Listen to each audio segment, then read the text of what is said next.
going to announce a competition I'm going to run. I did the video that you're about to see, I did earlier, but I'm going to change some of the things in the competition. I'm going to give a t-shirt to the first, second and third place, plus stickers.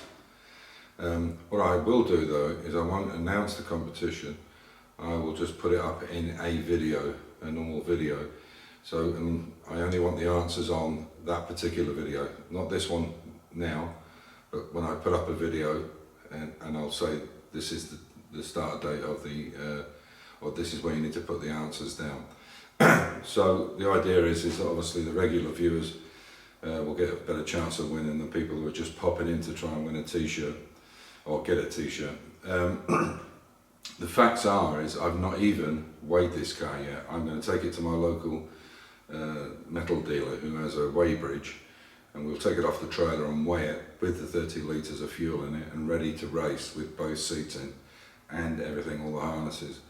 So I don't know what it weighs at the moment, so I only want the answers on a video when I announce the start date of it. And as I say, I'll run it to the end of the month.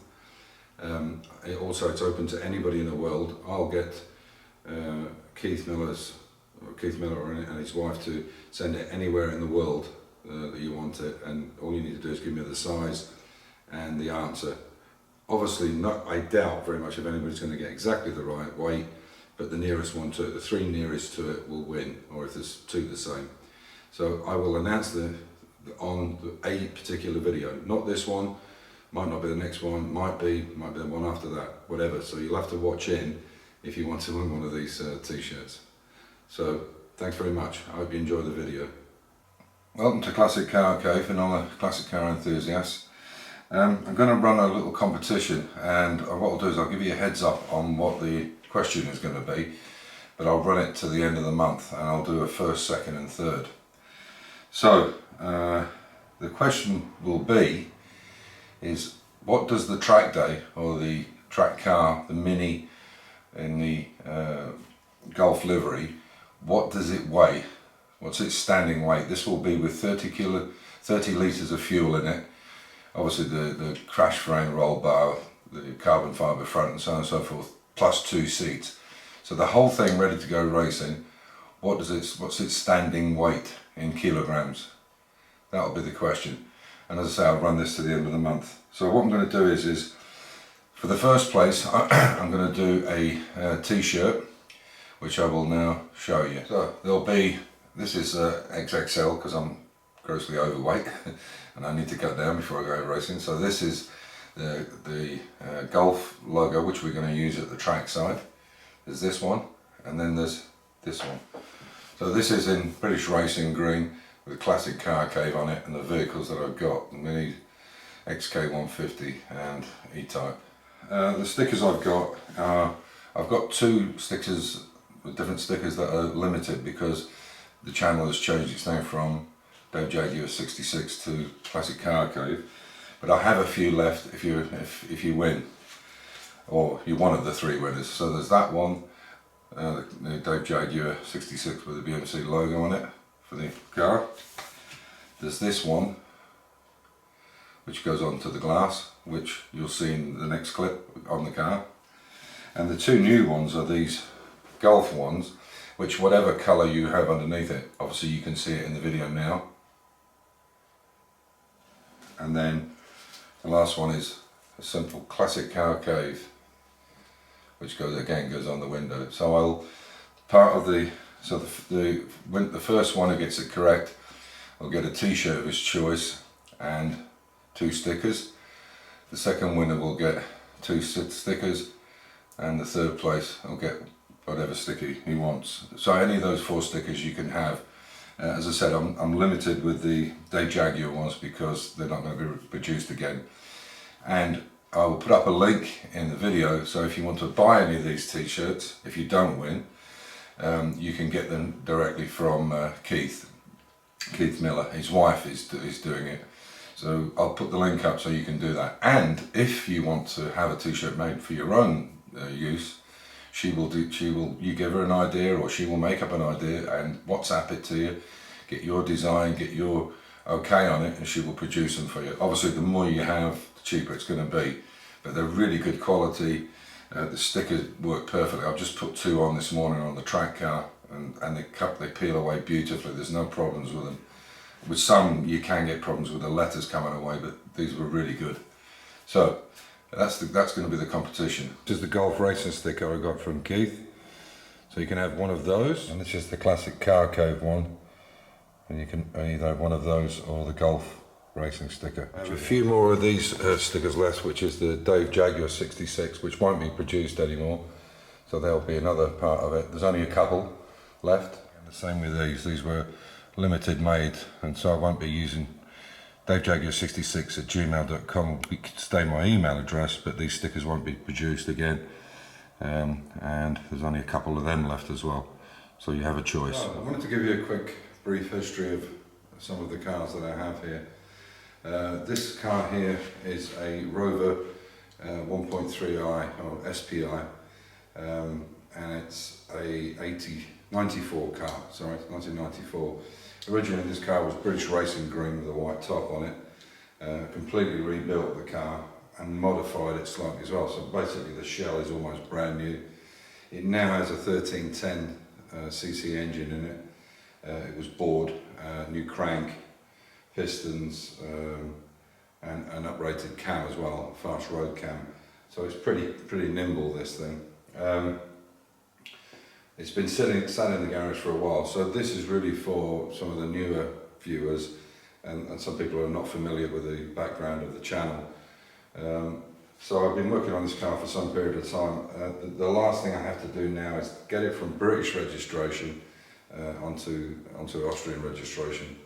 And the issue is there's nothing obviously wrong with the car, but because it's not as it was from the factory, they're very finicky here.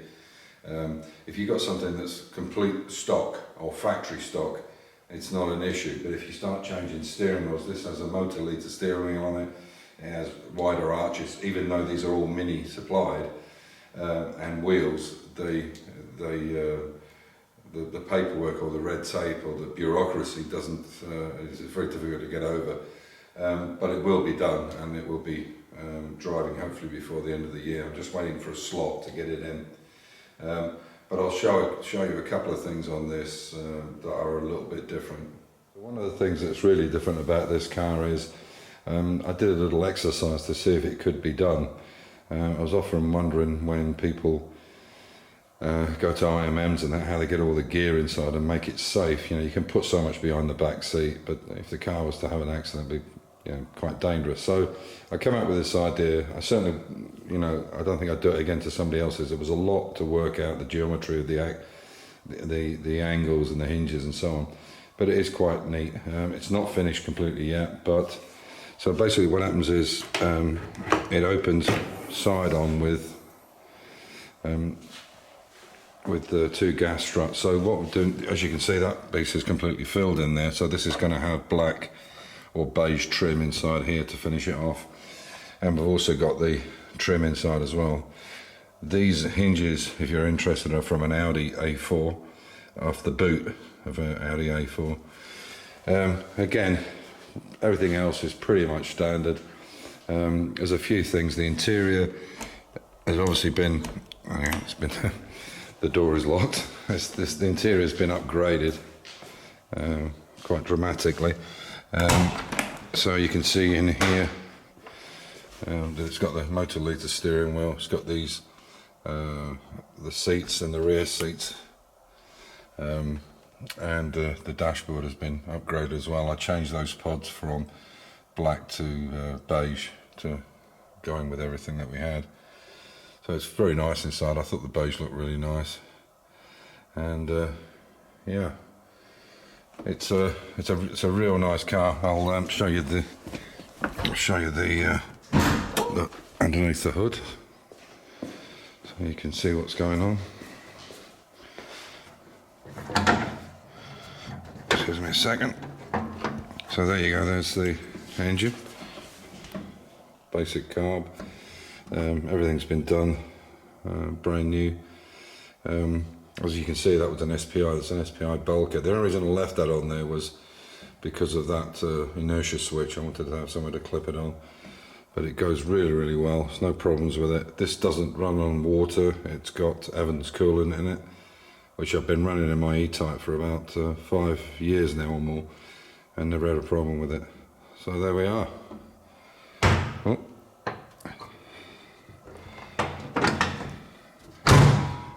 And the lines are pretty good on it. All the seams on this there's no filler in this. All these seams were lead loaded. You can see here where these wing joints are. They were lead loaded, and then they were cut back to make them look like they're obviously welded on, but they're lead loaded as well. And you'll see here, this is the same situation. All this is lead loaded. The door panels and gaps are really good on it. And yeah, spent a lot of time, a lot of money getting it right. And it's a kind of one-off custom build, you know, the way I wanted it. And we call this our Chanel Mini, because obviously the black and the beige is kind of like a Chanel colour. Well, I don't call it, that's what my wife calls it. So there you go, that's the history on that one. The next car we're looking at, this is a 1958 XK150 SE.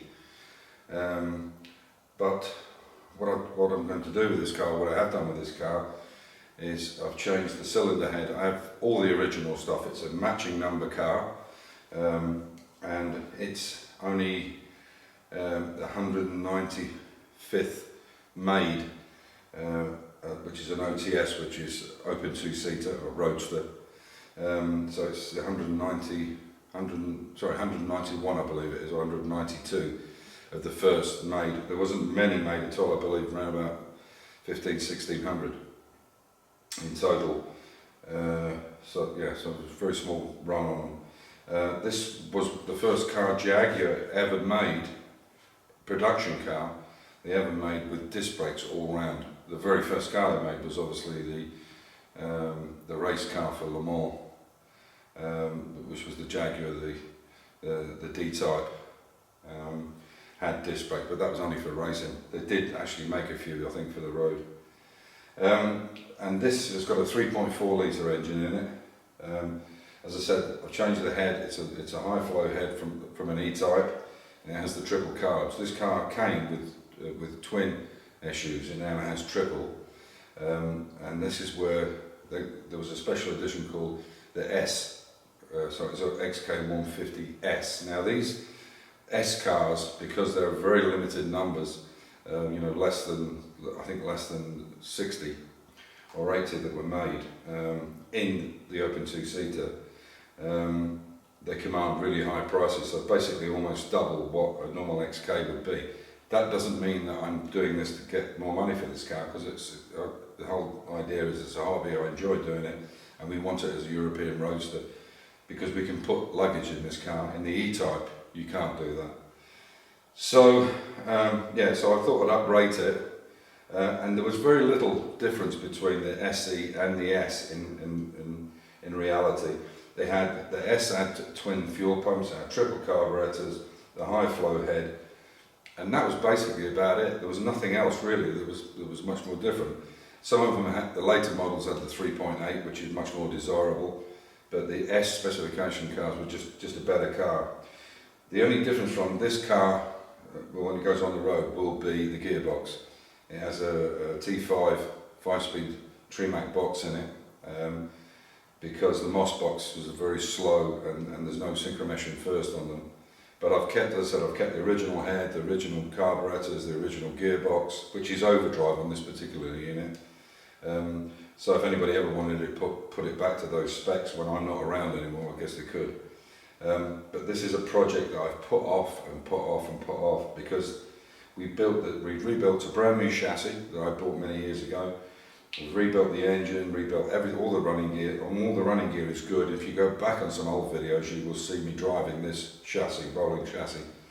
And the reason we put the body on it in the condition it's in now is because we have to do some work on the back, which is going to be the main focus now in the next at least 8 or 10 videos. There will be some track days, but this will be the main focus, because I've put it off so long now that we really need to go back over a lot of stuff. There's a lot of surface rust needs to be cleaned back.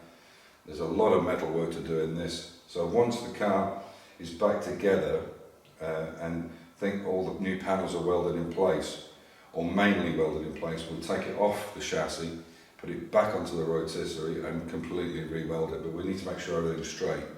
So that's a brief history of this car, XK150.